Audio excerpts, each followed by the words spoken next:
So I said to him now, the Bible is replete with violence, killing. We have no problem with that.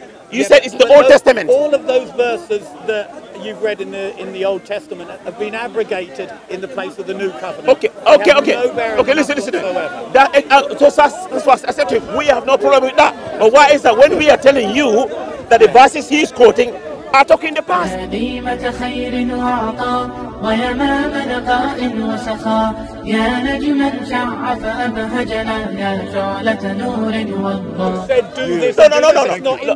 listen. God said, I will gather all. You listen to me. You're not reading. Listen. You haven't read your Bible. Listen. Let me educate you. I will gather all nations against Jerusalem. The city shall be taken, the houses rifled, and the woman raped. Why would God do that? Why would God say that? God didn't say do it. No, but God said it. Yeah, but that's the prophesizing. God is prophesying what you guys are going to do. He's saying this is what will happen. In the Bible. Yes. Who guys? You people. Look at this guy here. Talking the Bible. Look at this guy. Are you saying that God commanded? I think you are more genius than this guy. This guy is no, that's not mine. That's not mine. We've dealt with that, right? That's not mine. No, I don't know because you're rubbish. Let's try and focus. This guy is here. Now, can you debate over there? Are you saying that God said do it? He's not with you. The crux of it is, did God say do it or did he not? No. Listen to me. Fair enough. That is only one. Did you say no? Listen Did you say no? Listen. Did you say no? I said to you, did God command it? If God said He's going to do it. No, he said it was going to be done. Yeah. He didn't say but if it hasn't been done, but to say that the woman will rape, did he intend it? Did he mean what he said? In that verse, when you read the verse, I will gather. Listen to me. I will gather all nations against Jerusalem. Right. The city shall be taken, the houses rifled, and the women raped. If God says that, what do you mean by that? What do you understand by that? You would be correct if you read the verse where God said, "And I command you to kill all the women, and I command you to do this." Then you'd be right, but he doesn't. No, that's all. Is that? Let me quote that one. Let me quote that one. Yeah, plenty there. Let me quote. Plenty of ground. You want that one? Okay, that one is if you go in the first Samuel, chapter number 15, verse number 3. Sure. It said the verse was that go and attack the people Amalekites. Yeah. You know that? Yeah. I don't know the verse, but I've heard it being used before, yeah. So this is him commanding then, yeah. There is to kill women, men, women, children, infants, cattle, sheep, and donkeys. Yeah. So what I'm trying to what I was trying to tell him that if he said that's in the past, the Old Testament, we have no problem with that. But don't go and attack and say that the verse in the Quran today that's talking about killing and fighting, it's commanding the Muslim today. Yeah, he said those verses are commanding the Muslims. I said no. The difference it's only the past. The difference would be we have the Old Testament not as a governance for us today because we're people of the New Testament. The Old Testament, the Mosaic law is not over our heads. So you brought me some historical data that has no bearing on us as Christians. So I'm not sure what point you're making. No, the point I'm making, The chapter that I quoted you I was talking to him. Listen. This is for you today. The surah he's talking about is for today. Yeah, what I'm saying, I said, no, I had a debate with Daniel. He was attacking Islam, that the verse in the Quran, the fighting, verse talk about fighting, those verses are commanding the Muslims today to go and kill. No, I said, no. Yeah, no, that's the thing. So I said to him that the verse in the Bible, just as he said, he acknowledged. I said, look. So you're in effect saying for a Muslim that verse that he mentioned has been abrogated? Not abrogated. No, I'm talking about fighting the Quran. This is Surah 9, Surah Tawbah chapter 9, verse number 6. Why is the verse talk about fighting and killing?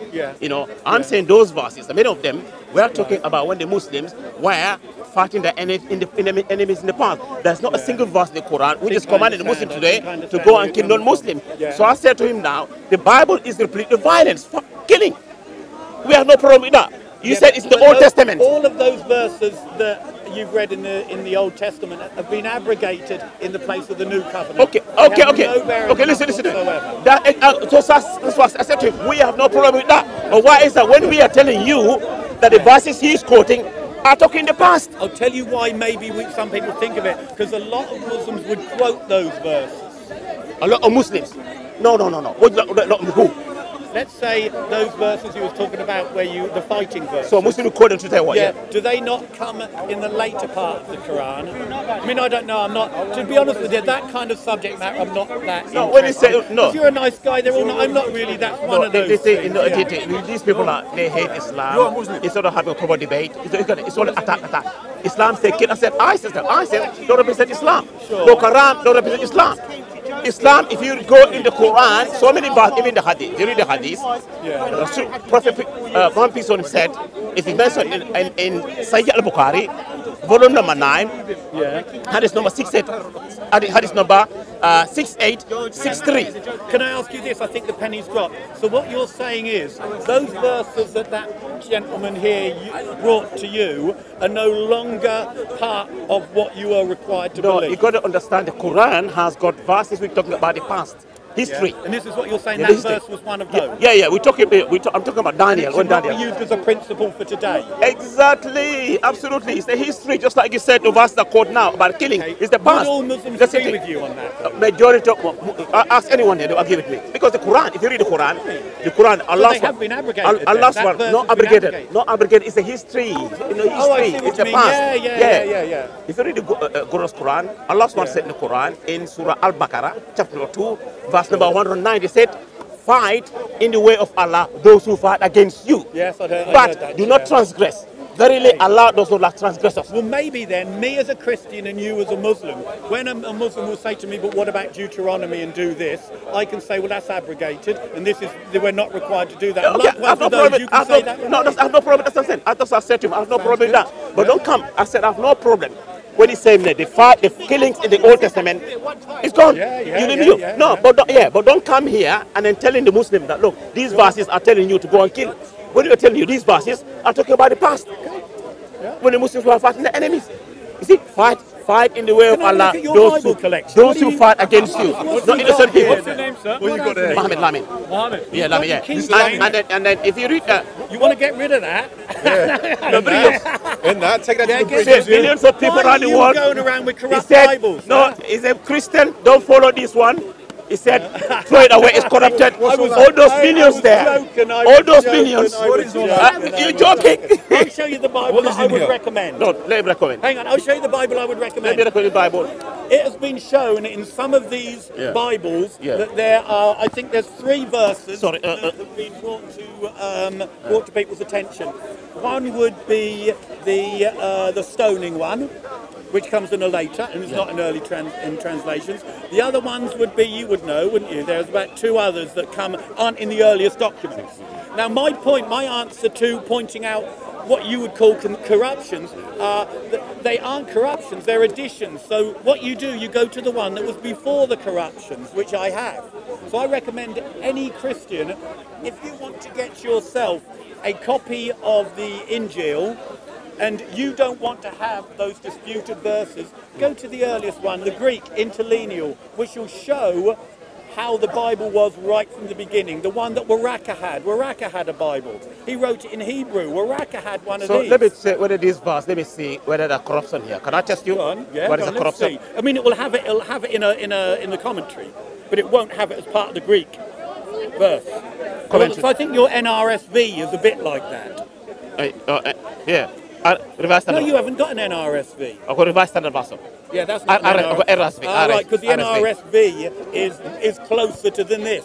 What you've got are some that will actually have those in there. But you know what? One day we'll have a good debate. We'll have another debate, because I've got to disappear now, but I enjoyed that. It was good. Very, very good. So honours even then, huh? You see, so you can see the millions of these that there, that's why so many. There's no one verse. Is this an acceptable translation? Is this an acceptable so translation? many. Is this okay? It's a translation. Okay. No translation, error-free. It's a translation. It's in Arabic. It's in the Quran. Millions of people have committed to memory. Yeah. That's what I mean. So any translation. Are you going to try and do? Can you do that with the Quran? No, I'm not Hafiz. I'm not Hafiz yet. I'm not yet. I'm working on it. You know, it's a pleasure to meet you. What is your name? Mohammed Lamin. You? Nice to meet you. Nice to meet you. Yeah, peace be with you. These guys are so annoying. He's a great man. So annoying. You two are like brothers. No, the first time I came here. Schooled all the Muslims. The first time I came here, the first week, the guys was running away with me. It's on YouTube. What did he 2 years ago, he was running away from me like a chicken. What did he train to? When he powering down the road? I don't know about. He reckons when he first met you, he spoke to you for 2 minutes. And you sprinted off, and all your corrupt Bibles were flying all over the place, and you bolted over the things. Anyway, God bless you. I'm listening.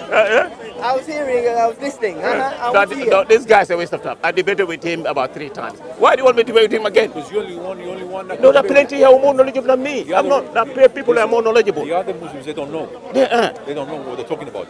Look, you have to defend it. Defend. So guess what? Guess what? That's what they do. This guy only knows that attack. He can't even defend. Do you know he can't defend? He like attacking. Every week in, week out, he attacking Islam. That's what he do. Yeah, but you attack Christianity. No. I want a proper debate. No. Tell him. Go and debate with Muhammad about the oneness of God. Another one, so another one, the oneness of God. That's it. They can't, here. You see, a businessman in Brixton gave me £500. Ask them. No. Ask them. Listen. Ask them to quote. Listen to me. Ask them to quote Hartoon, Godwin, a dozen verses from the Bible where God speaks about His oneness and uniqueness. You can't do it. I can't do it. Doesn't. Why God talk? No, give it somebody. Give it somebody. Don't open it. Don't open it.